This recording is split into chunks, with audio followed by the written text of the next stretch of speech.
आप देख रहे हैं तनाजुर फर्रुख सुहेल गोइंदी के साथ। अस्सलाम वालेकुम नाजरीन, मैं हूं फर्रुख सुहेल गोइंदी।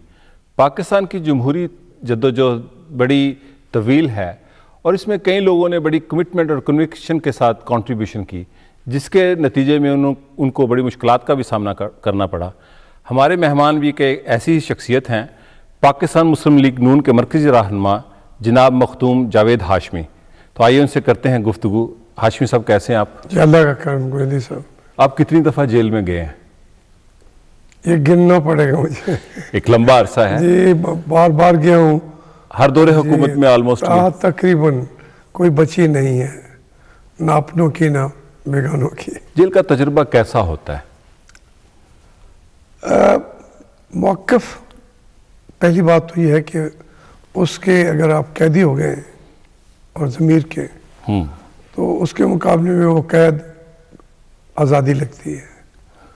लेकिन अगर जिस्मानी हवालों से पूछना चाहते हैं तो वहाँ एक सिपाही से भी नीचे जो वार्डर होता है, हम ये 6 साल भी अगर मैं रहा हूँ तो उसके माताहत रहना पड़ता है। मुशर्रफ साहब के दौर में आप 6 साल रहे, तकरीबन 6 साल।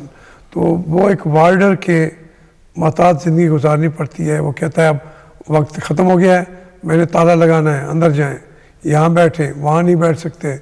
तो अब एक आदमी को मुसलसल एक सिपाही से भी नीचे वाले आदमी के माताहत उठने बैठने का एक वक्त मिलता हो और फिर तन्हाई हो, तो उस लिहाज से ये एक लकोदक सहरा होता है जिसे आपने अबूर करना होता है। तो फिक्री इर्तिका भी होता है जेल की जो ज़माना होता है। ये बहुत मुस्बत बात आपने पूछी मुझसे, इसमें कोई शक नहीं है कि जेल में फ़िक्री इर्तिका के मराहल बड़ी जल्दी तय पाने शुरू हो जाते हैं। ख़ुद अपने जो जवाबदेही के अमल से गुज़रना पड़ता है, तो उससे ख़ुद आगही जो है वो उसका एक आपको हसूल होता जाता है और आप अपने आप को जानना शुरू करते हैं कि मुझ में क्या खामियां हैं, माजी का फ्यूचर प्लान भी करते हैं, माजी का फिर फ्यूचर की बातें। क्योंकि आपकी अगर जो एक कमिटमेंट हो, लीडर तो वैसे फ्यूचरिस्ट होता है, जिस वक्त का कमिटमेंट के साथ आते हैं, तो लीडर का तो आखिरी इर्तिका यही है कि वो फ्यूचरिस्टिक होता है और शायर होता है। उसके अंदर फिर लीडर का शायर होना, रियल लीडर का शायर होना लाजमी है। वो लाजमी हो जाता है। उसके अंदर एक जो है वो अगर बात भी कर रहा होता है तो एक उसका अंग जो है वो शायरी में डलता है। तो ये जो आपने जो इर्तिकाई सफ़र किया फिक्री, 6 सालों में आपकी किताब भी आई, तो आप किस नतीजे पे पहुँचे हैं पाकिस्तान की सियासत के हवाले से कि यहाँ पे बुनियादी तब्दीलियों के लिए क्या करना चाहिए? जेल में मैं गया, मैं बहुत इस मामले में बहुत कम आदमी हूँ अब भी। लेकिन आपका जेल में बहुत मुताला रहा है। मेरी वो मेरी एक कंपल्शन जैसे हो जाती है, ज़बरदस्ती, जैसे किसी कैंप में भेज के उसके ब्रेन वॉशिंग होती थी। तो पढ़ना पड़ता है, जहालत सामने खड़ी होती है। दुनिया की बड़ी किताबें जेलों में लिखी गई हैं। जी हाँ, आपकी किताबें बड़ी मारूफ हुई। मेरी किताबें तकरीबन मैंने 5 लिख डाली जी, जेल के अंदर 2 आ गई। और उसको जो लिखने वाले लोग हैं, उन अदब की दुनिया के लोगों ने मेरी बहुत पसीराई की, उसको बहुत अच्छा उसके ऊपर कहा कि मैंने शायद कोई तीर मार लिया है। बात यह है कि अब 5 जो मैंने लिखी, उसमें एक तो मेरी जेल के शब रोज़ है जी, वो अभी उसकी एक बेटी के नाम की शाद होने वाले ये खतूत है, वो तख्ता-ए-दार के साए तले उसको मैंने वो दिया है। एक हाँ मैं बागी हूँ, और एक कुरान जैसे मैंने समझा। एक है जो मेरी पार्लियामेंट की स्पीचेस को मैंने वहाँ बैठ कंपाइल किया और उसके हवाले से। तो वो जो आप ने मुझसे पूछा सियासत, वो ये है कि पाकिस्तान कई उसके जो पोशीदा गोशे हैं ताकत के, वो जो ताकत के सो कॉल्ड सरचश्मे हैं, सरचश्मे हैं, वो जो मुझे पहले जिनका इदराक नहीं था, अच्छा। उनका इदराक हुआ कि ये मुल्क जो है, हर मुल्क की अपनी अपनी ताकत के कई होते होंगे। ठीक है। मसलन मुझे जितनी शिद्दत से इसकी जोग्राफियाई अहमियत का एहसास वहाँ पे हुआ, जिस तरीके से जो महल वक़ू है इसका है, उस हवाले से जियोपॉलिटिकल सिचुएशन जो इसका, जियोपॉलिटिकल सिचुएशन है, जो यहाँ के लोग कर सकते हैं और वो वहाँ पे क्या हुआ, जो कमियाँ हुई कि लीडरशिप जो है उसका क्राइसिस किस तरीके से आगे बढ़ा है, और पाकिस्तान को मुआशी तौर पर भी जो इस खित्ते में सबसे अहम तरीन एक मुल्क के तौर पर मौजूद होने के जो इसके वसाइल हैं, उसको मुझे देखने का जो इदराक हुआ वो वही हुआ। वो सिर्फ पहले हम कहते थे कि ज़रायत है, मैं समझता हूँ कि उसके बाद ये भी अंदाज़ा हुआ कि इंडिया का रास्ता ज़मीन के ज़रिए पाकिस्तान ही दरवाज़ा है। पाकिस्तान का दरवाज़ा ना खुले तो इंडिया एक बंद गली में वहाँ पे फंसा हुआ मुल्क है। Central Asia, Europe, middle east, उसके शुमाल में हिमालय है, हिमालय को कैसे अबूर करे, उसके मशरिक में चाइना और बर्मा का पूरा आखिर तक आ जाता है, वहाँ कैसे जाए, आगे जाए, रफ्तानी नहीं है, पायमानदानी नहीं है, उसका मशरिक वस्ता का दरवाज़ा जो है वो उस हिसाब से भी, सियासी हिसाब से भी, जोग्राफियाई हिसाब से भी, नज़रियाती हिसाब से भी पाकिस्तान को रोंद के वो आगे नहीं जा सकेगा। पाकिस्तान से इजाज़त लेके जाना पड़ेगा। ये सबसे बड़ी बात है, जहाँ जाना चाहे उसको फ्रेंडली रास्ते अख्तियार करेगा तो उसकी वो इतनी बड़ी ओपनिंग मिलेगी कि इंडिया की जो अभी तक मईशत में चाइना का मुकाबला वो नहीं कर सका, बहुत पीछे है चाइना से। हमारा उसका तो वो उसका मुकाबला नहीं है, चाइना से है। तो चाइना बहुत आगे खड़ा है, वो इंटरनेशनल प्लेयर है, इंडिया उसके मुकाबले में अभी तक कैंप फॉलोअर है, कभी रूस का, कभी अमेरिका। तो इस लिहाज से पाकिस्तान के ये नुक्ता नज़र एक था। फिर पाकिस्तान का ये भी था कि जो हमारा सेंट्रल एशिया है, वहाँ पे दुनिया के 38% मालूम ज़राए जो है एनर्जी के, उनका रास्ता पाकिस्तान के अलावा कहीं और नहीं है। डेजर्ट गोभी के जो ज़राए हैं गैस के, वो जो एनवायरनमेंट को फ्रेंडली भी है, उनका ओपनिंग जो है वो इस मुल्क के ये आप एक बड़ा विजन लेके आए जेल के बाद, इसको पाकिस्तान की सियासत में आम आदमी तक क्यों नहीं फैला रहे आप? देखिए, मैं आपकी एक बड़ी पार्टी है जी, मैं समझता हूँ कि हमारे यहाँ इसके लिए बुनियादी बात तो फिर वही होती है कि एक ढांचा खड़ा किया जाए, सियासी ढांचा, पॉलिटिकल स्ट्रक्चर। और उसके अंदर मैं जब महसूस करता था कि इस स्ट्रक्चर के लिए जो रुकावटें हैं, मतलब ये एक बदकिस्मती है, वो जो आज कुछ भी हो कि जो भी लीडरशिप ग्रो करता है यहाँ पे, लीडरशिप की जरूरत तो होती है, बिल्कुल, वो लीडरशिप जो है उसको हटा दिया जाता है। कैसे हटता है, कौन हटाता है, इसको भी छोड़ दें। मेरा मतलब है कि लीडरशिप यहाँ पे पनप सकी नहीं है, कोई जलावतन हो जाता है, कोई क्या वो लीडरशिप और उसके साथ एक पूरा काडर, फिर काडर, जब एक लीडरशिप जाती है, काडर पे हमारा जो फ्राम करने वाली पार्टियां हैं वो बनी नहीं सकी।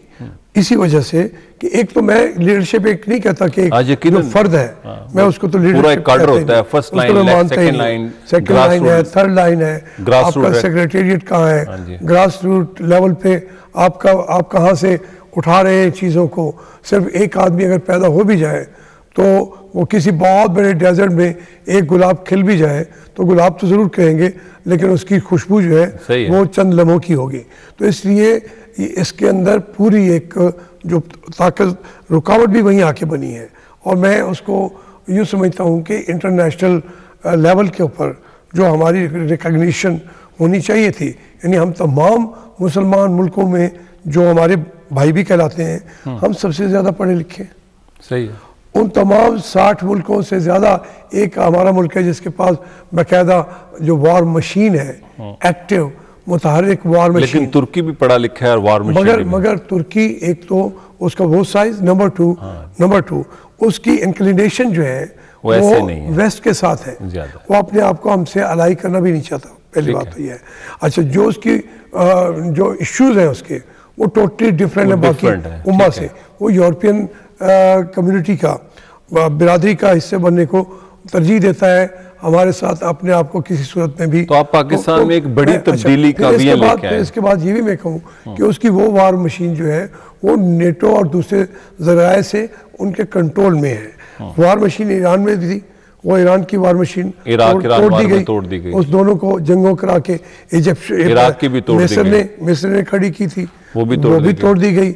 एक वार मशीन है जो इस वक्त पाकिस्तान के पास मौजूद है, लेकिन इसका भी एक क्लैश जो है अपने एक लीडरशिप के साथ, वो 60s के बाद से वो उसकी जड़ें थी और वो गहरी होती जा रही हैं, जो एक अफसोसनाक सिविलियन लीडरशिप के साथ उसका पहली कैजुअल्टी जो है वो ईस्ट पाकिस्तान हुआ।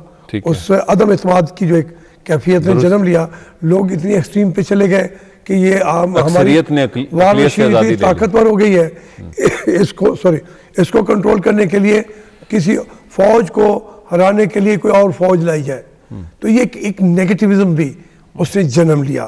तो उसमें वो मुल्क तो वो हिस्सा तो हमसे अलग हुआ, उसमें भी मैंने देखा कि पॉलिटिकली अगर डिसीजन हम उसको जमहूरियत के साथ करते तो आज कराची जो है उसमें 22 लाख बंगाली रहते हैं। 22 लाख आज पाकिस्तान में कराची और लाहौर के बाद कोई शहर शायद एक हो 22 लाख का।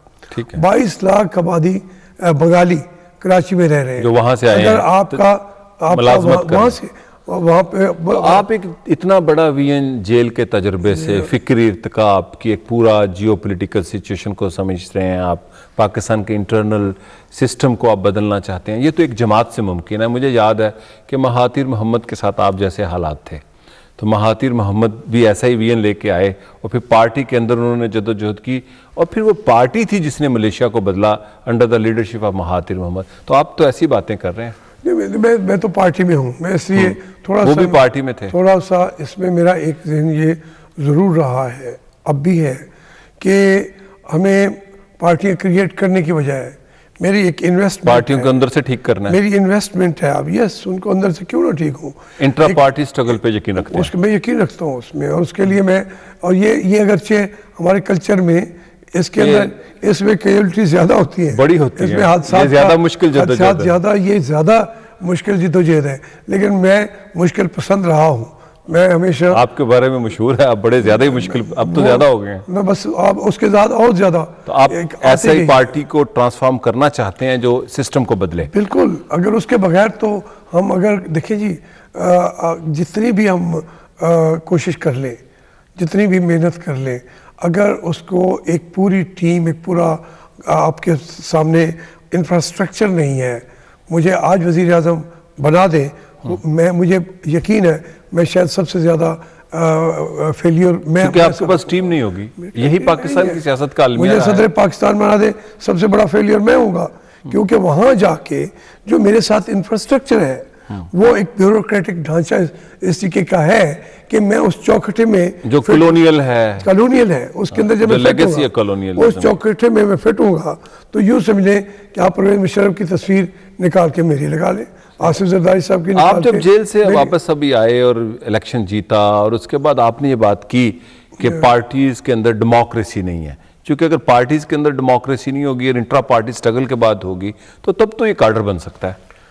मैं अभी यही कहता हूँ, मेरी बात को पहले हर आदमी की ऐसी बात जो करता है उसको गलत समझा जाता है।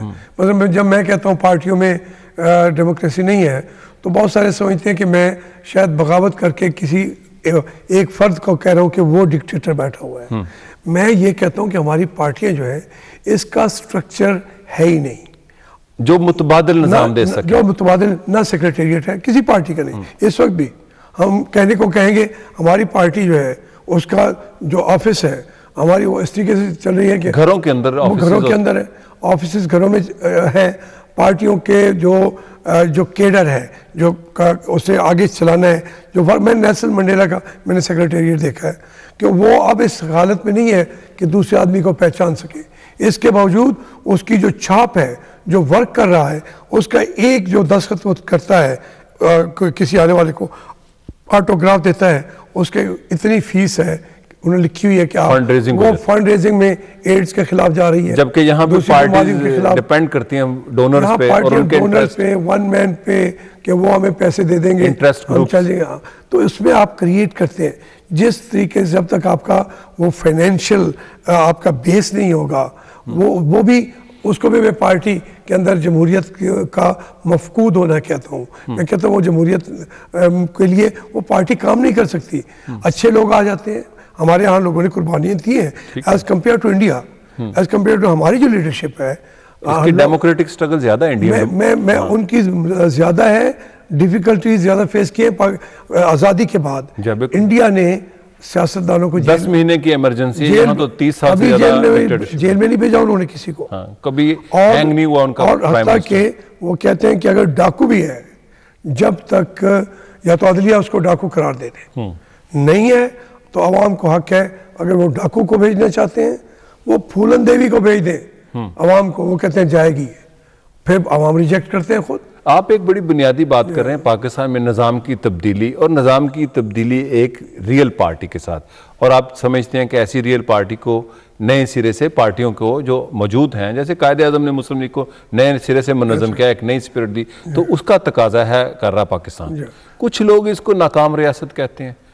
ये निज़ाम नाकाम हुआ है, रियासत तो नाकाम नहीं हुई। मैं तो ये कहता हूँ, मैं कुछ शायद खुशफहमी रखने वाले लोगों में ऑप्टिमिस्टिक हैं, ऑप्टिमिस्टिक होना चाहिए लीडर को। मैं हूँ, मैं तो अजीब तरीके का पाकिस्तान देखता हूँ। मैं कहता हूँ कि जितनी जंग यहाँ के अवाम ने जमहूरियत के लिए लड़ी है आज़ादी के बाद, बड़ी अहम इंडिया के लोगों ने इतनी नहीं लड़ी। दुरुस्त, इंडियन इंटेलेक्चुअल मानते हैं इस बात को। जितनी पार्टियों को जितना मारा गया है उतनी वो खड़ी हो गई। कोई पार्टी हो, पीपल्स पार्टी है, 3-3, 4-4 लोग शहीद हो गए, 80,000 लोग जेलों में गए। अभी बेनज़ीर भुट्टो जो है, मतलब लीडरशिप पैदा होती है, साफ हो जाती है। नवाज शरीफ साहब जो है, पूरी फैमिली जला वतनी। और कौन सी पार्टी है जिसके लोग अभी किसी को हमने जेल में डाला है, किसी ने हमें डाला है, लेकिन as a matter of fact कि ये तमाम लोग जो है उन्होंने जिद्दोजहद जारी रखी है, जमहूरियत का परचम गिरने नहीं दिया। अब उसमें जो बहुत हम ये कह रहे थे कि इंडिया के मुकाबले में यहाँ पे एक इतनी बड़ी, और ये कौम जो है जिद्दोजहद इसकी देखें कि इंडिया का भी 1 अरब 20 करोड़ आबादी है, और आज उनकी लीडरशिप का आलम क्या है कि सोनिया गांधी की वजह से इकट्ठे हो सकते हैं। जो कल्टिज्म है, जो पर्सनैलिटी कल्ट है, इतनी पूरी दुनिया की पार्लियामेंट जिसको लार्जेस्ट डेमोक्रेसी का, लार्जेस्ट डेमोक्रेसी जो है वो किसी, लेकिन कल्ट तो पाकिस्तान में भी है। देखिए यहाँ भी कल्टिज्म है। मैं ये इसीलिए कर रहा हूँ कि देखिए वहाँ पे फिर फर्क तो कोई ना हुआ इंडिया का इसका। यहाँ भी कल्ट है, पार्टियां नहीं है और कल्टिज्म ही है। लेकिन यहाँ पे मैं फिर अर्ज कर रहा हूँ कि चूंकि यहाँ पे इतनी बड़ी कुर्बानियां वो देते हैं, इसका मैं इल्ज़ाम किसी और तरफ मेरा इशारा है कि आप मजबूर कर देते हैं कि जिस आदमियों ने जेलें काटी हैं, जिन्होंने फांसियाँ देखी हैं, जिन्होंने गोलियाँ खाई हैं, लोग उनको छोड़कर किधर जाए। लेकिन जावेद हाशमी साहब जब परवेज़ मुशर्रफ साहब सदर थे और आप पाकिस्तान मुस्लिम लीग नून के सदर थे, और आप उन लोगों में हैं, राजा ज़फ़रुल्लाह कराब, जो मुस्लिम लीग को ज़िंदा रखा, लेकिन आज आपका पार्टी में वो स्टेटस इफेक्टिव नज़र नहीं आता। देखिए पार्टी एक फैसले अपने करती है। मैं समझता हूँ मैं उस टाइम पूरी तरह मौजूद हूँ। मैं अपनी पार्टी के तमाम मामलात में जब मुझे मुशावरत के लिए तलब किया जाता है, मैं मुशावरत में शरीक होता हूँ। जहाँ पार्टी लीडरशिप समझती है कि मेरी मुशावरत की इतनी ज़रूरत नहीं है, मैं इम्पोज अपने आप को कभी नहीं करता। ये मेरे अपने किरदार का हिस्सा भी है।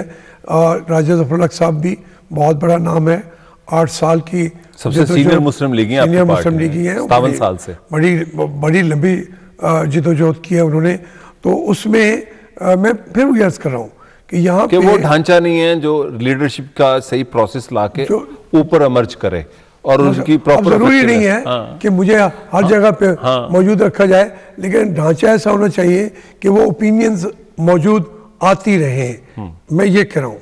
और इसमें मैं आपसे ये इस हद तक मैं कहूँगा कि पार्टियों के अंदर ये ऊंच नीच बाकी चीज़ें तो चलती रहती हैं, मगर अब जो मैं जिस तरफ अर्ज कर रहा था कि ये पाकिस्तान में आप देखिए मीडिया की ताकत देखिए, एक नया वकला की, जो एक सिविल सोसाइटी है, ऐसे वो वकला नहीं है, इतनी सिविल सोसाइटी इमर्ज हो गई है। जुडिशरी में इस तरीके से जो भी मराहल चल रहे हैं उसके ऊपर भी सवाल और जवाब उठ रहे हैं, ये पहले नहीं उठा करते थे। ठीक है। पार्लियामेंट के अंदर भी अगर वो काम थोड़ा सा कम करे तो आवाज़ उठती है। तो इस तरीके से पहले जो थी सूरत हाल, लोगों की आवाज़ आगे नहीं आती थी, ज़ुबान उनकी बंद थी। अब ये पाकिस्तान ने इतने हालात के बावजूद जो खुशफहमी की अचीवमेंट्स हैं, कलेक्टिव, तो जब अवाम ताकतवर होते हैं तो फिर वो अपनी आवाज़ को पहुंचाने का तरीका भी जानते हैं, वो फिर आगे बढ़ते हैं, रुकते नहीं हैं। ये इस तरीके का बिल्कुल फ्लो है जो बिल्कुल पानी की तरह अपना रास्ता बनाता जाता है और रास्ते में आने वाली हर रुकावट को दूर करता जाता है। ये पाकिस्तान को एज है बाकी इस रीजन के, यानी अफ़गानिस्तान पे, ईरान पे, सऊदी अरब पे, इवन इंडिया पे, वहाँ पे भी जो लीडरशिप अभी भी आ रही है वो उनका तनज़्ज़ुली की तरफ ज़्यादा गए हैं। यहाँ इमरजेंस है, कहाँ यहाँ पे इमरजेंस हो रहा है, एक प्रोसेस उन्होंने फैमिली के सहारे जो एक बहुत बड़ा उन्होंने लेवल अपना एक बिल्ड की थी अपनी, उससे वो नीचे की तरफ आए हैं। पाकिस्तान में कायद आज़म की डेथ के बाद हम जब आगे देखते हैं वहाँ तो हालात दिगरगू थे, वहाँ से एक लीडरशिप इमर्ज इसलिए हुई है कि मुआशरे ने वक्त ज़रूर लगाया, बहुत लंबा असर लगता है कौमों को बनते लगता है, मगर ये कौम जो आज खड़ी है वो, मैं अभी आपकी तरफ आ रहा था, अभी उन्होंने मुझे मार रोड पे रोक लिया, कहने लगे जी ये लोड शेडिंग क्यों हो रही है। लोग सवाल करते हैं, अब सवाल करते हैं, वो अपने लीडरों को ये नहीं है कि वो कहते हैं कि अच्छा जाता है या उधर है तुम क्यों बात करें, वो रोक के खड़े होके कहते हैं हमें जवाब दें। तो जवाब देही का अमल जिस मुआशरे में बढ़ता जाता है वही मुआशरे सर्वाइव करते हैं। यानी आप इसको वो नाकाम रियासत का जो सो कॉल्ड पर्सपेक्टिव मैं तो समझता हूँ कि ये तस्वुरी ये निजाम तो नाकाम हो गया ना, जो कॉलोनियल फ्यूडल, वो तो खत्म होना था, उसको रिप्लेस करते वक्त देर भी होनी थी। देखिए फ्यूडल ढांचा जितना है उसको ताकतवर आके बना देती है जब हमारी नॉन डेमोक्रेटिक गवर्नमेंट्स होती हैं, जिनको इंपीरियलिज्म सपोर्ट करता है, जिनको हम खत्म किए आते हैं फ्यूडल्स को, उनको डिफीट भी करके आए, तो उसको बाद में वो जो एस्टेब्लिशमेंट फोर्सेस हैं उसको ऐसा जिंदा करती हैं, ताकतवर बना देती हैं। ये अवाम के इनकलाब के बारे में जवाबी इनकलाब आता रहा है, रद्द इनकलाब, उसकी वजह से हम निकल नहीं सके थे। अब जो इनकलाब की बुनियाद है वो बड़ी वसी हो गई है, वो आम आदमी तक चली गई है, और आम आदमी तक पहुंचाने वाला पूरी दुनिया का मीडिया भी है, लेकिन पाकिस्तान का मीडिया भी बहुत आगे है।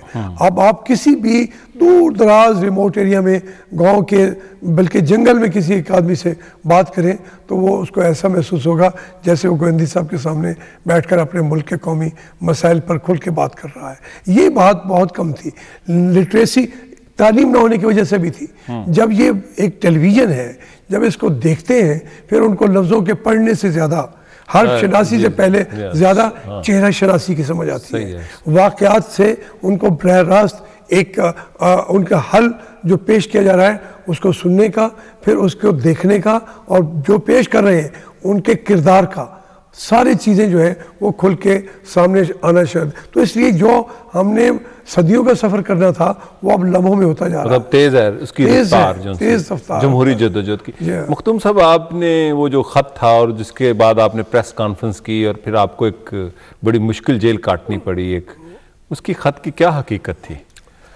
मुझे कल भी एक वो मिनिस्टर हैं पीपल्स पार्टी के, वो कह रहे थे कि देखें जी, हम तो मौजूद थे कि पार्लिमानी पार्टी में एक ख़त जिसमें किसी का नाम नहीं लिखा हुआ था, मुशर्रफ दौर में, वो आया, एक मेंबर ने कहा जी इस तरीके के आ रहे हैं। उसमें कहा यह गया था ख़त में कि ये कारगिल के अंदर गड़बड़ें हुई हैं और यहाँ पे जो हमारा सियासी फौजी स्ट्रक्चर है इसमें भी गड़बड़ें हो रही हैं। हम आपको ये लिख रहे हैं कि आप हमारी ये बातें जो है इनको गौर करें और इसके ऊपर कोई अमल होना चाहिए। वो ट्रैप तो नहीं था? अब देखिए ना, इस लैंग्वेज के अंदर ट्रैप क्या हो सकता है कि वो उसके अंदर जो ख़त था हम बैठे थे प्रेस कॉन्फ्रेंस भी और मौजू पे थी जो डेली हम करते। अच्छा, इस मौजू पे नहीं थी? नहीं, वो डेली हम एक करते थे, ब्रीफिंग होती थी प्रेस की। तो किसी ने आके दिया, मैंने कहा ये देखें कि इस तरह के भी लोग अब लिखना शुरू हो गए हैं। मैंने कहा अब तो इसको छाप नहीं सकेंगे, ये वैसे भी किसी का नाम है न इसकी कोई हैसियत है। उन्होंने कहा बिल्कुल ठीक है। अब उसमें यानी सूरत हाल ये है कि वो ख़त जिसके अंदर ना कोई बगावत है, ना किसी को इंटरफेरेंस की जा रही है, ना किसी को कुछ कहा जा रहा है, और वो भी बगैर नाम के है जिसकी कोई हैसियत ही नहीं है, वो उसको एक बनाया गया कि जनाब ये इन्होंने बगावत फौज के अंदर कर दी है। आज भी उस बात के ऊपर जब कोई मैं भी पढ़ता हूँ, मैंने फिर उस खत को छाप दिया अपनी किताबों के अंदर ताकि हर आदमी पढ़े, और जो पढ़ेगा आप भी पढ़ेंगे तो हंस पड़ेंगे। सही है। तो दूसरी बात, आजकल एक बड़ी ज़ेर बहस है पाकिस्तान मुस्लिम लीग जितनी भी हैं कि इनका एक इत्तेहाद दोबारा किया जाए, ऐसी कोई बात है इनकी रीयूनियन की? देखिए, पॉलिटिकल प्रोसेस के हवाले से अगर देखा जाए, मैं एक बात पे बिलीव करता हूँ कि एक चार्टर ऑफ डेमोक्रेसी हमारा पीपल्स पार्टी के साथ हुआ था। वो एक माइलस्टोन है, संग मील है जमहूरियत के हवाले से बहुत बड़ी एक अचीवमेंट मैं समझता हूँ उसको मैग्ना कार्टा समझता हूँ मैं पाकिस्तान उसको सोशल कॉन्ट्रैक्ट कह रहे हैं, मुआहदा इमरानी कह रहे हैं पाकिस्तान के लिए। हमें गिला भी है अपने दोस्तों से कि मोहतरमा के शहीद होने के बाद उस पर शायद किसी हद तक उस पर अमल नहीं हुआ। अब बात ये हो रही है कि उसमें से कोई 70-80% बातें जो है जो तय हमने की थी उसमें हमारे हलीफ पीपल्स पार्टी के दोस्त कहते हैं कि ये यूं नहीं था, यूं था। उसकी डेफिनेशन मुख्तलिफ करते हैं। 58(2)B पे, रेस्टोरेशन ऑफ जजेस पे, PMLQ जो है वो कहती है कि हाँ हम इसके लिए वोट देने के लिए तैयार हैं। 58(2)B के लिए भी, रेस्टोरेशन ऑफ जुडिशरी के लिए भी, और इस तरीके के बहुत सारी जो चीज़ें हैं। अब बात यह है कि यहाँ इस मुल्क में मार्शल लॉ तो इतने लगे हैं, किसी न किसी हवाले से यहाँ के सियासतदानों की एक्सपोजर भी वहीं पे हुआ है। जनाब जुल्फ़िकार अली भुट्टो साहब का वहाँ से हुआ है। मैं तो सियासी वर्कर था, लेकिन मुझे भी एक ज़माने के लिए मिनिस्टर वहाँ जाके ज़ियाउल हक़ की काबीना में मुझे बनना पड़ा। जनाब नवाज शरीफ साहब भी उसी हवाले पंजाब से आए हैं, फाइनेंस मिनिस्टर बने, और उनका और बहुत सारे जितने। तो बात यह है कि ये गलतियाँ जो हमने की हैं, हम आज कहें कि हमने गलतियाँ नहीं की, मैंने जो वजीर में बना था मैंने जी मेरी मजबूरी थी, तो मैं समझता हूँ कि ये सियासी गलती मेरी ज़िंदगी की वो थी और मुझे तस्लीम करना है और उसका उपाय करने के लिए अजाला करना है, खा मुझे उसके सारी ज़िंदगी लग जाए। तो अब उसमें ये जो एक मरला गुजरा है, हम समझते हैं 12 अक्टूबर के बाद ये मौका था मुस्लिम लीग के लिए कि वो एक स्टैंड ले और वो सामना करे हालात का। जो हमने गलतियां की थी मुस्लिम लीग ने इस मुल्क की सियासत को गदला करने में, उसका अजाला करने के लिए हमें कुर्बानियां देनी चाहिए थी, वो हमने शुरू किया। कुछ हमारे साथी जो हैं उस मरहले पे फिर उन्होंने इक़्तिदार का रास्ता अख्तियार किया, ये कहकर के मुल्क को बचाने के लिए हमें ये करना है। अगर आज वो कह रहे हैं कि हम उन गलतियों का हमें एहसास है, हम पार्लियामेंट में इन इश्यूज़ पर वोट देना चाहते हैं, तो मैं समझता हूँ फिर पार्टियों को, पीपल्स पार्टी समेत, काफ लीग समेत, मुस्लिम लीग समेत, जो पार्लियामेंट से बाहर पार्टी हैं, फिर एक दफ़ा बैठकर हमें तय कर लेना चाहिए कि हम इन मामलात पर आगे हमें चलना होगा। और उस सतह पे अगर मुस्लिम लीग नून और काफ के मिलने की कोई मर्जर का तो अगले मरहल है, उसके ऊपर तो अभी कोई तस्का इस तरीके से है भी नहीं। इस बात भी यह है कि हर कोई अपनी आइडेंटिटी रखना चाहता है। वो इंडिया में भी कांग्रेस आई बनी हुई है, दूसरी कांग्रेस भी है, कांग्रेस इंदिरा गांधी भी है, पूरी पार्टियां बन जाती हैं। क्योंकि हमारे यहाँ पॉलिटिकल प्रोसेस के अंदर ये 2 पार्टी सिस्टम हमारे पाकिस्तान में तो हो रहा था, जल्दी से हो रहा था, लेकिन मल्टी पार्टी सिस्टम ज्यादा अच्छा होता है। अब तो चेंज हो गया। 2 पार्टी सिस्टम को तो वैसे भी नहीं, गोविंद साहब कल्चर चेंज हो गया। वो अवाम ने देखें, अवाम एक और मोड़ गए हैं पूरी दुनिया के, जर्मनी, बरतानिया, वो कहते हैं ये जो 2 पार्टी सिस्टम है ये भी पार्टी अमरीत का निज़ाम है। इसलिए कल्चर एक और आ गया है कि अब कोलिशंस चले। पूरी दुनिया में ऐसे है, इंडिया में, पाकिस्तान में, यूरोप में, पहले ईस्टर्न यूरोप में था, इटली में था, अब वेस्टर्न यूरोप में आ गया है। जर्मनी में दो एक्सट्रीम की जो पार्टियां हैं उनकी वो कहीं से क्रिश्चियन डेमोक्रेटिक पार्टी जो है, सोशल डेमोक्रेटिक पार्टी, दूसरी एक दूसरे को देखने वाली नहीं थी, वो मिलके कोलिशन बना रही है। तो इसलिए हमारे मुल्क में ये हमें सोचना चाहिए कि पाकिस्तान के ताकत का जो एजेंडा है उसके ऊपर हम यहाँ सब एक है, नीचे इख्तलाफात अपनी जगह पे, अगर उससे बढ़कर भी कोई आदमी मर्जर की बात करता है और उसमें कहता है कि पिछला जो उनके रवैये थे, फिर उसमें कहा जा सकता है कि उसको अपने, लेकिन पहले तो नाम सुनना नहीं थे चाहते ये लोग दोनों पार्टीज के। ये पार्टीज भी नहीं सुनना मियां साहब कहा करते थे हम क्यों से कभी नहीं मिलेंगे या उनको कभी नहीं लेंगे। हाँ देखें, पीपल्स पार्टी और हम भी कहते थे हम कभी नहीं मिलेंगे, ये एक दरिया के दो किनारे हैं। लेकिन यहाँ आवाम कहाँ मुस्तफीद होंगे इन कामों से?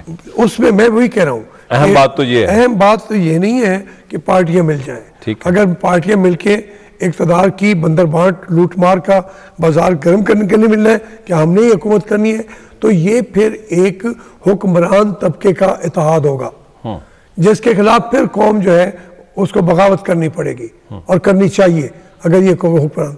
मैं इसीलिए कह रहा हूँ कि उसके लिए एक आपका जो एजेंडा है, नेशनल एजेंडा, उसके ऊपर आप इत्तेफाक कर ले। दूसरा जो इख्तलाफ है वो तो होता रहता है, लेकिन मुस्लिम लीगें अगर इकट्ठा होना चाहती हैं तो उसके ऊपर भी उन्हें ये तय करना होगा कि 12 अक्टूबर से के बाद के जो इक़दाम थे उसके अंदर जिन पार्टियों ने परवेज़ मुशर्रफ को एक ताकत दी थी, आज वो उससे उनको पीछे हटना पड़ेगा। उन्हें ये वोट करना पड़ेगा रेस्टोरेशन ऑफ 73 कॉन्स्टिट्यूशन का, उनको 52B के अगेंस्ट आना पड़ेगा। ये एक बेस, ब्रॉड बेस्ड आपकी एक अरेंजमेंट्स हो सकती हैं। पार्टियों का मर्जर मैं नहीं देखता। हाशमी साहब, मिसाक लंदन या मिसाक जमहूरियत और न्यू सोशल कॉन्ट्रैक्ट और ये सारी बातें ये आइनी और सियासी मामलात हैं। पाकिस्तान की सियासत में अवाम इसमें फिर भी माइनस नज़र आते हैं। मसलन 60s में जो पाकिस्तान की सियासत थी उसमें अवाम के जो मसाइल होते हैं रोज़मर्रा के वो थे। आप अपनी जमातों के इन मैनिफेस्टोज़ में क्यों नहीं कंसंट्रेशन करते? और ऐसे जब आप डॉक्यूमेंट्स बनाते हैं, मतलब बिजली का मसला है, पानी का मसला है, गैस का मसला है, जागीरदारी निज़ाम का मसला है। जागीरदार तो मानते नहीं है कि पाकिस्तान में जागीरदारी है और पाकिस्तान की बड़ी एक आबादी गुलामी की ज़िंदगी देहातों में रहती है। मजदूरों का मसला है, प्राइवेटाइजेशन का मसला है, नेशनलाइजेशन का मसला है। ये चीज़ें क्यों नहीं आपके सियासी एजेंडों में होती?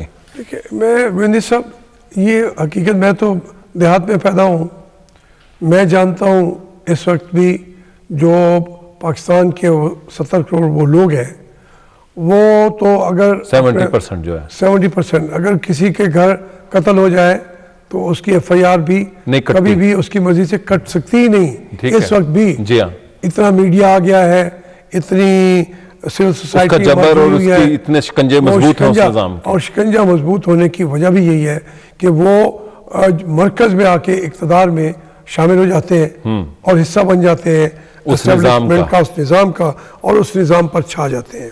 उनको कोई परवाह नहीं। आज देखिए, मैं वहाँ पे यूरिया नहीं मिल रहा, लोग लाठियाँ खा रहे हैं। बिल्कुल सही है। और इसमें ज़रूरत है खाद ज़्यादा डालेंगे तो गंदम ज़्यादा आएगी, मगर इसको गवर्नमेंट करने वाले, खा वो पीपल्स पार्टी की हो, खा कि मुस्लिम लीग की हो, उनको इससे परवाह नहीं है। ये है मसले हैं, वो बंदर बाट में बैठे हुए। बिजली का मैंने आपसे अर्ज़ किया, बात इसमें यह है, मैं जो आपसे अर्ज करना चाहता हूँ कि मैनिफेस्टो में सबने लिखे हुए हैं। हाँ, वो लिखा तो है, सबने लिखा हुआ, अमल क्यों नहीं होता? बात है अमल की। अमल उसी वक्त होगा जब इस मुल्क में, मैं अर्ज करता हूँ, दुनिया में बहुत कुछ हमने देख लिया।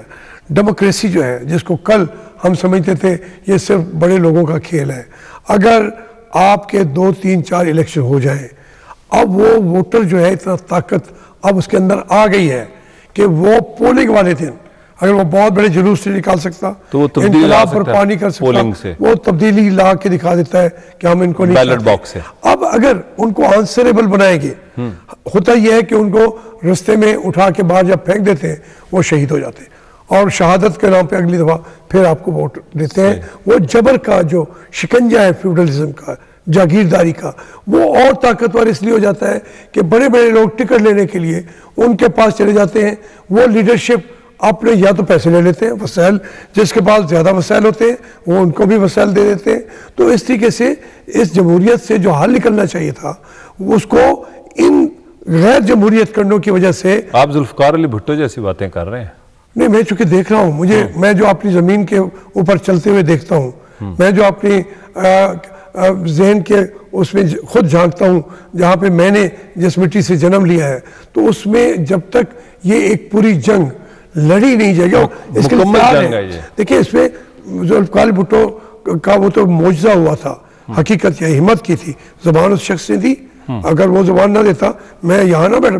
मैंने तो सियासत इसलिए मुझे ओपनिंग मिली है कि नवाज शरीफ जुल्फकार अली भुट्टो ने एक पॉलिटिक्स कॉइन की थी नई, और इसी वजह आज तक पीपल्स पार्टी ने कोई बहुत तीर नहीं मारा, लेकिन फिर भी वो कंट्रीब्यूशन है, उसको कोई मिटा नहीं सकता। आज भी मैं ये कर रहा हूँ, लेकिन आज थोड़ा सा सहल है काम। अब एक मिडिल क्लास इमर्ज हो गई है और वो पढ़े लिखे भी हैं।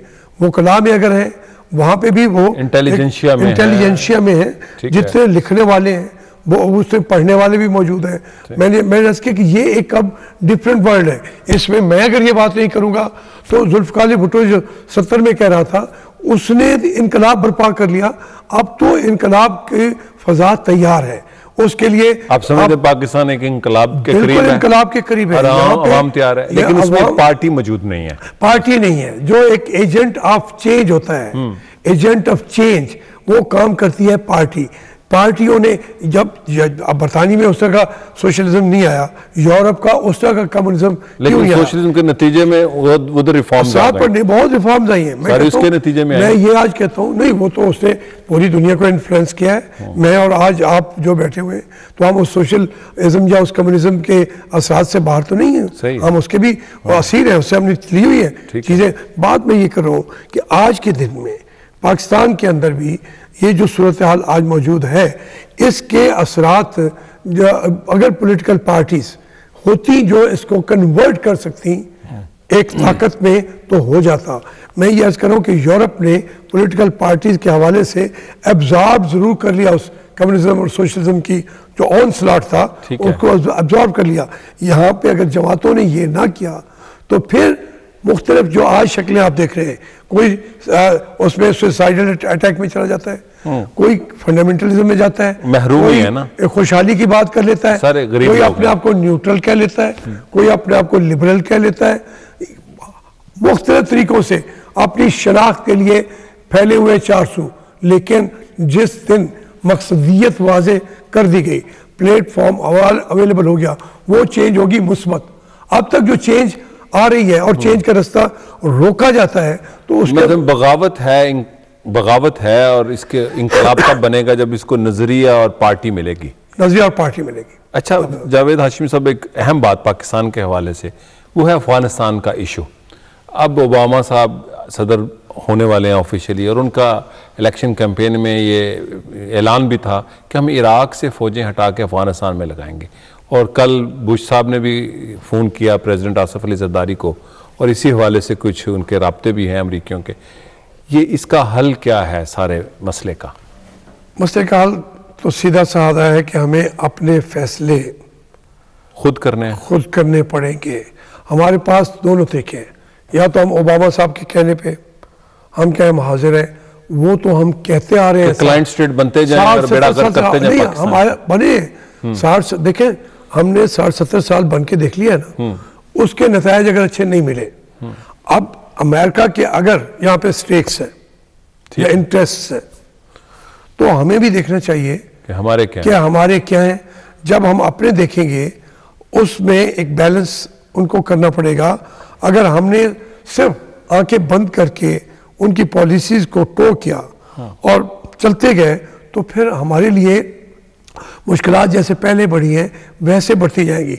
अदरवाइज जो कौमें होती हैं वो इन मुश्किल लम्हात से ताकतवर फैसले करके ताकत के साथ कौमें बनती मुश्किल वक्त में क्राइसिस में हमें फैसले क्या करने होंगे कि हम अमेरिका से फर्ज कहते हैं कि हम हमारी जो इस मरहले पे आप हमारे इंटरेस्ट जो हैं वो ये हैं, हमारी प्रायोरिटी ये है। अगर आपकी कोई प्रायोरिटीज हैं, हमारी भी हैं, और यहाँ का अमन जो है वो अगर आपको अजीज, आपको अपने घर का अमर अजीज है, आप 9/11 नहीं होने देना चाहते, अच्छी बात है, मुबारक हो, लेकिन हमारे यहाँ हमारा 9/11 तो हर रोज बना हुआ है। रोजाना 9/11 क्यों बनाना चाहते हो? हमें भी जिंदा रहने के लिए उन लोगों से मुज़ाकरात किए जाएं जो वायलेंस में इन्वॉल्व हैं या ग्रुप तंजीम में। वायलेंस में भी गोविंदी साहब, मेरा थोड़ा सा इसमें अपना एक पॉइंट ऑफ व्यू मैं कहता हूँ, 2004 से यहाँ पे सुसाइड करने का, सुसाइडल अटैक करने का सकाफत ही नहीं थी, सोच भी नहीं सकते थे, ये कल्चर ही नहीं है। यहाँ वैसे भी जिंदगी से प्यार करने वाले लोग हैं, सदियों से सूफीज़म वाले लोग हैं। देखिए, जिस वक्त आप जहाँ पे अगर तशद्दुद जो है वो उसकी सोएग होगी, उसको आप लगाएंगे तो फिर उसी तरीके का कल्चर वैसे पैदा हो जाता है। लेकिन बंदूक जहाँ चल रही है, दूसरा भी बंदूक तलाश करके आएगा। जहाँ शायरी का मुकाबला है तो मैं आपसे ज़्यादा कोशिश करूँगा एक गज़ल नज़म अच्छे अंदाज से सुनाऊँ। यहाँ पे मुकाबला, ये मुकाबले वो अपने पास रखें। हम नहीं बनना चाहते थे, पूरी दुनिया का ईंधन नहीं बनना चाहते, हमें अपने घर में अमन से रहना है। ये फैसले अगर हमने कर लिए तो दुनिया को इस वक्त हमारी जरूरत ज्यादा है। मेरा मतलब है उन लोगों से मुज़ाकरात करें जो तालिबान हैं, वो देखिए जी, वो तो मुज़ाकरात जिरगा होना चाहिए, उनसे मुज़ाकरात या बातें मैं अब देखिए, मैं डोला की बात, सिर्फ उन्होंने कहा कि हम वहां से फौजें निकालते हैं तो सबसे ज्यादा प्रेशर उसका वाशिंगटन फील कर रहा है, उसके जो उसकी जो इस वक्त सबसे ज्यादा, वरना वो कहते हुए ठीक है, बात यह है कि हम उनकी जंग लड़ रहे हैं, हमें उनकी जंग लड़ते हुए उनसे कहना चाहिए कि ये जंग आपकी लड़ते लड़ते हम अपने घर को आग क्यों लगाएं। हम दुनिया में अमन चाहते हैं, हम उनसे मुज़ाकरात की बात आप करते हैं, अगर वहाँ हम ये तशद्दुद और ये तमाम मामलात, गन शिप जो हेलीकॉप्टर्स रोज़ाना वहाँ मिसाइल फेंक रहे हैं, ये रोक दें तो आप एक वाक़या भी वहाँ तो सुने हिंदुस्तान की फौजें भी आने वाली हैं अफगानिस्तान में, कुछ लोग तो जा चुके हैं। हमारी फॉरेन पॉलिसी कैसी होनी चाहिए जो हम न्यूट्रलाइज करें सिचुएशन? हमारी देखिए, यही मैं फर्ज करूँगा कि जब क्राइसिस होता है, जब आपको ज़रूरत होती है, वहाँ अगर वो लीडरशिप उन चैलेंजेस को कबूल करे तो वो ही मुल्क तरक्की उन्होंने किया है जहाँ क्राइसिस ज़्यादा आया है। जब क्राइसिस आता है उसके अंदर वो अपनी होशो हवास से बैठे और कहें कि हमने हमारे इन चीज़ों के हल ये हैं। खारजा पॉलिसी जब नाकाम होती है, जंग के बादल उसी वक्त मंडराने के लिए आते हैं। दुरुस्त, जब डिप्लोमेसी नाकाम, हमारे यहाँ डिप्लोमेसी वैसे ही मार दी गई है। हमारे यहाँ जो मुज़ाकरात तो कुछ और कंट्रोल, जो मुज़ाकरात किए भी गए जाते हैं वो डायरेक्ट होने शुरू हो गए थे। बंदूक से बात कर रही थी, बंदूक बात करेगी तो गोली की जुबान में करेगी। हमें जो डिप्लोमेटिक लैंग्वेज होती है, जो लोगों के मुंतखब लोगों की बात होती है। देखिए, जमहूरियत के अंदर हम सब कहते हैं एक जो लोग इलेक्ट होके आते हैं ये सोने के लोग नहीं होते, दिमाग भी कोई ये दूसरे से ज़्यादा ब्रेनी भी नहीं होते। बात सिर्फ ये होती है कि उनको आवाम की ज़मीन के हकूक़ का फला खोखे पे, फला नहर के काले पे क्या हो रहा है वो उसको हाईएस्ट लेवल पे पार्लियामेंट में लाके खड़े कर सकते हैं। लोगों की फीलिंग्स का तर्जमानी करने का एक हक पहुंचता है, वो तर्जमानी करनी उनको आ जाए तो जो गांव या मोहल्ले की पॉलिटिक्स को लोगों को अपने तर्ज अमल से कंट्रोल कर ले। मैं समझता हूँ पूरी दुनिया जो है जिसको ग्लोबल विलेज कह रहे हैं, वहाँ की सियासत भी मैंने पूरी दुनिया में फिर के देखा है। इंटरनेशनल लेवल पे इलेक्शन पाकिस्तान गवर्नमेंट के लड़ रहे थे, उसमें हिस्सा लिया है, कोई फर्क नहीं है हमारे गांव के सियासतदानों का और इंटरनेशनल सियासतदानों का। सिर्फ ये है कि वही लैंग्वेज भी वही है, वोट लेने ना इनकार करने का तरीका भी वही है। इंसानी फितरत तो एक फितरत है। मैं बड़े से बड़े लीडर। अच्छा जावेद हाशमी साहब, पाकिस्तान एक वफाक है और आपकी पार्टी वफाक पर यकीन रखती है, लेकिन आपकी पार्टी का ज्यादा जो बुनियाद है पंजाब में है। मोहतरमा बेनज़ीर भुट्टो आई, पाकिस्तान तशरीफ़ लाई 18 अक्टूबर के बाद, और वो उस अमल में शामिल नहीं थी। वो अमल जो सा था परवेज़ मुशर्रफ का था, वो बलूचिस्तान गई। आपकी जमात क्यों नहीं कंसंट्रेट करती सिंध, फ्रंटियर और बलूचिस्तान में? अगर आप अपने लोगों से भी डायलॉग करें तो ज़्यादा बेहतर नहीं है? देखिए, ये अभी तो जो सूरत हाल हुई है इसमें ये तो एक बिल्कुल बलूचिस्तान में बड़ी अजीबो-गरीब सूरत हाल है। मुख्तलिफ नहीं, हमारी पार्टी इस वक्त हमें सीटें पंजाब से मिली हैं, इक्का दुक्का दूसरी तरफ से मिली है। लेकिन 96 का इलेक्शन अगर देखें तो पीपल्स पार्टी की 18 सीटें थी, 17 सारी सिंध से थी, पंजाब से एक भी नहीं थी, बलूचिस्तान से भी नहीं थी, सरहद से भी नहीं थी, सिंध से अपने सरहद से शायद एक आध थी। तो जो हमारी कैफियत है बायने ही ये पीपल्स पार्टी की कैफियत 1996 में थी। वो देवर, लेकिन आज इसीलिए मैं कह रहा हूँ आपको पर ज्यादा जिम्मेदारी है कि ज्यादा जाएं आप। मैं ये अर्ज करूँ क्या, बिल्कुल मैं आपसे एग्री करता हूँ, हमें ज्यादा जाना चाहिए। बरादरान तो पंजाब में बैठे रहते हैं, वो इंटरेक्शन ज्यादा होनी चाहिए थी, ये बात भी सही है। जनाब शहबाज शरीफ है और वो पंजाब में चीफ मिनिस्टर होने की वजह से कन्फाइन हो गए। उनकी तवज्जो सारी गवर्नर वाले कॉन्फ्लिक्ट में रहती है। गवर्नर वाला कॉन्फ्लिक्ट, इससे जिम्मेदारी है ना पूरे और बहुत ज्यादा है। हमारे अपने हलीफों के भी जो तरीक़ाकार है एक दूसरे से, जो हमारे एक दूसरे से वादे वही थे कि कैसे चलना है, तो एक नई सिचुएशन को जब सामना करना पड़ता है तो वो एक सूरत अपनी। ये मैं आपसे मुतफिक हूँ कि हमें ज़्यादा कंसंट्रेट सिंध को, बलूचिस्तान को, सरहद को, जब हम कहते भी हैं, हकीकत भी यही है कि मुस्लिम लीग जो है हम उसको समझते हैं कि ये बड़ी पार्टी भी है, पाकिस्तान बनाने वाली पार्टी भी है, पाकिस्तान बचाने वाली पार्टी भी खुद को कहते हैं। तो पंजाब में बैठकर हम सिर्फ अपने आप को महफूज कर सकते हैं। अच्छा, पाकिस्तान को बचाने की जंग वहाँ जाके लड़ना हो। दूसरा एक आखिर में बड़ा अहम सवाल है, वो है पंजाब के हवाले से, चूँकि पॉलिटिक्स बड़ी फ्रेजाइल जा रही है, यहाँ पर बड़ी अजीबोगरीब जो सी प्रिडिक्शन की जा रही हैं। अगर पंजाब में कॉन्फ्लिक्ट बढ़ता है, दो पॉलिटिकल जो अलाइड फोर्सेस हैं, पीपीपी और आपकी पार्टी, तो उसका नुकसान तो बहुत होगा यहाँ की पॉलिटिकल सिविल फोर्सेस को। उसको क्यों नहीं रिजॉल्व करते आप? देखिए, उसमें भी ये अगर होगी तो बदकिस्मती होगी, क्योंकि ये पूरा डिस्टेबलाइज होगा। कहते हैं मियां शहबाज शरीफ साहब बड़े पोजेसिव हैं पावर रखने में। नहीं, मैं तो बल्कि देख रहा हूँ कि उनकी ख्वाहिश तो बल्कि है कि इसको हम और लोगों के साथ मिलके उसको चलाया जाए। लेकिन जो हमारा एक स्ट्रक्चर है, पॉलिटिकल स्ट्रक्चर, उसके अंदर अगर मैं एक दो अगर मिसालें दे दूंगा तो आप हैरान हो जाएंगे कि पीपल्स पार्टी को कोई 200 गज आगे जाके अकोमोडेट करते हैं और हम जैसे लोगों को भी गिला होता है कि हमारे साथ तो आप सौतीली माँ का सलूक कर रहे हैं। तो केस टू केस है चीज़ें, कई जगह पे हो सकता है किसी से हो गया होगा। जहाँ तक हमारा मुल्तान का किस्सा है तो वहाँ पे तो आप पाकिस्तान के लीडर हैं, आप मुल्तान के लीडर नहीं, मैं एक बात कर रहा हूँ, मैं केस टू केस की बात कर रहा हूँ। मैंने एरिया टू एरिया नहीं कहा, मैंने एरिया टू एरिया नहीं कहा, रीजन टू रीजन नहीं कहा। मैं ये कह रहा हूँ कि केस टू केस जो इश्यूज हैं, हमारे केसेस, हमारे सिलसिले में तो वहाँ अगर जाके देखें लगता है कि हम हस्ब इख्तलाफ हैं, पंजाब में भी और मरकज में भी। तो ये आपकी बात सही है, ये तो खैर लाइटर साइड थी। ये बात सही है कि हमें अपने मुल्क के अंदर जितने भी हमारे ये इश्यूज हैं, इनको पीपल्स पार्टी के साथ भी, पीपल्स पार्टी को अगर सियासी पार्टियाँ मुखालिफत में देखें, लेकिन पाकिस्तान के जहाँ तक फेडरेशन है उसके लिहाज से पीपल्स पार्टी मेरी पार्टी है। पार्टी जाकर वो मेरी पार्टी ना हो तो, और जब तक मैं ये पैदा नहीं करूँगा, ये तस्वुर पैदा नहीं करूँगा कि ये मेरी पार्टी है, उसका आगे बढ़ना भी मेरे इंटरेस्ट में है, मेरे बच्चों के इंटरेस्ट में। आप शायराना बातें कर रहे हैं सियासत में। मैंने शायरी सीखी है तो उसमें उनको भी कहते हैं कि शेर होता तेरा शार है काश। तो बात यह है कि इसमें ये होना चाहिए, अगर जब हम तक एक अदरवाइज नुकसान होगा। देखिए, दुनिया में तो पॉलिटिकल पार्टीज को ब्यूरोक्रेसी ने गोद में फ्रांस में लेके पाला है उन्होंने। जो उस वक्त फ्रांसा डिटलिंगुआ की बात हो रही थी, ब्यूरोक्रेसी कह रही थी आप 40 हुकूमतें बदल लें, हमने जमहूरियत का आपका हुक्म मानना है, और जमहूरियत को वहाँ पे पाला ब्यूरोक्रेसी। यूरोप पूरे में ब्यूरोक्रेसी ने भी पाला, फौज ने भी पाला।